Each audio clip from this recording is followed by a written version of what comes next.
Student आज हमको probability CBSE NCERT में न्यू सिलेबस 2023-24 में क्लास 10 का एक्सरसाइज 14.1 में क्वेश्चन नंबर 4 बता रहे हैं which of the following can not be the probability on an event. यानी इस क्वेश्चन में कह रहा है कि कुछ प्रोबेबिलिटी जो है वो यहाँ पर दी गई हैं, तो इसमें हमको बताना है कि कौन सा इवेंट इसके अंदर पॉसिबल नहीं है और कौन सा इसके अंदर पॉसिबल है।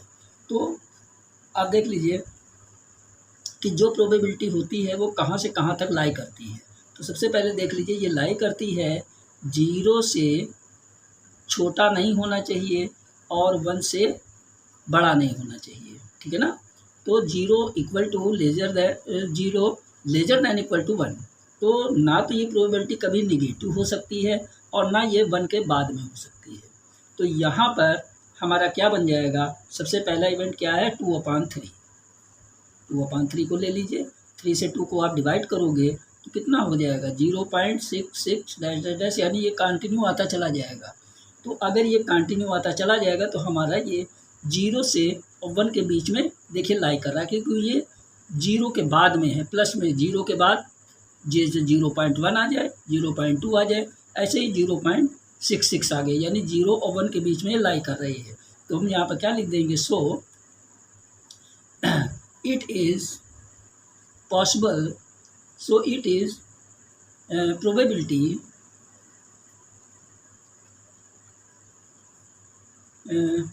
possible, यानी ये पॉसिबल है।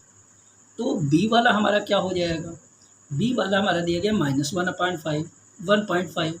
हमने क्या बताया कि ना तो प्रोबेबिलिटी माइनस में जा सकती है और ना 1 से ऊपर जा सकती है, यानी माइनस में नहीं जा सकती। तो ये हमारा इवेंट क्या है, माइनस में है, तो हमारा क्या हो जाएगा, यानी निगेटिव में है। और निगेटिव क्या होती है, पॉसिबल नहीं होती है। तो यहाँ पर लिख देंगे सो प्रोबेबिलिटी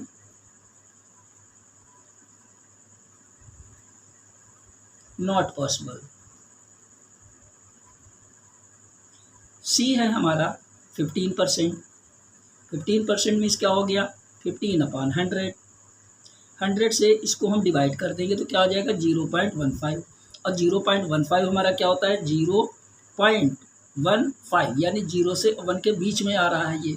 तो 0 से 1 के बीच में जब ये लाई करेगा तो हमारा क्या हो जाएगा, सो इट इज़ पॉसिबल। यहाँ पर लिख देंगे so it is possible. D है हमारा 0.7। 0.7 कहाँ पर लाई कर रहा है, 0 और 1 के बीच में लाई कर रहा है, ठीक है ना, 0 के बाद में और 1 से कम। तो क्या हो गया 0.7, यानी ये हमारा क्या हो गया, इट इज़ पॉसिबल, यानी ये भी पॉसिबल हो गया।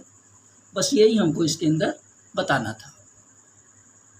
5 है हमारा if probability E equal to 0.05 what is the probability of not E.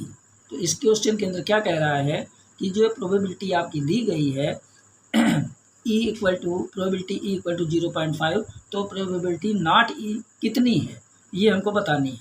तो आप ये समझ लीजिए कि जो प्रोबेबिलिटी होती है, मान लीजिए P E, probability E plus probability not E, probability not E. तो हम आपको बताते हैं कि ये इक्वल टू किसके होता है। देख लीजिए, मान लिया मैंने कि एक एग्ज़ाम है, एक एग्ज़ाम के अंदर आपने पेपर दिया ये आपने पेपर दे दिया एक एग्ज़ाम में, तो इसके अंदर आपने 1/2 मार्क्स कर लिया और इसके अंदर 1/2 मार्क्स आपने नहीं किया। तो दोनों को अगर हम ऐड करते हैं तो हमारा क्या हो जाता है 1/2 प्लस 1/2 क्या हो गया 2 का एलसीएम 2 ही हो गया, क्योंकि डिनोमिनेटर सेम है, तो ऊपर भी आपका सेम ही हो गया।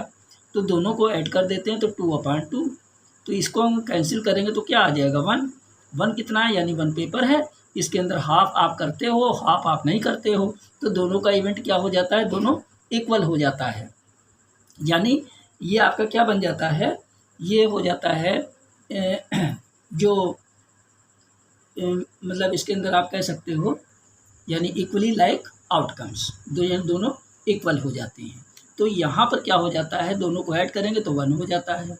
तो क्या हो गया 1, अब यहाँ पर हम पी ई की वैल्यू रख देते हैं। पी ई की वैल्यू क्या है 0.05, यहाँ पर रख दिया, plus p not e equal to क्या हो गया 1। तो पी नॉट ई को अगर हम निकालेंगे तो हमारा क्या हो जाएगा 1, ये प्लस में इधर चला गया -1 माइनस 0.05। तो पी नॉट ई हमारा क्या हो जाएगा, इसमें से इसको माइनस कर देंगे 0.95, यही हमारा पी नॉट ई की वैल्यू आ जाएगी। बस यही हमको निकालना था।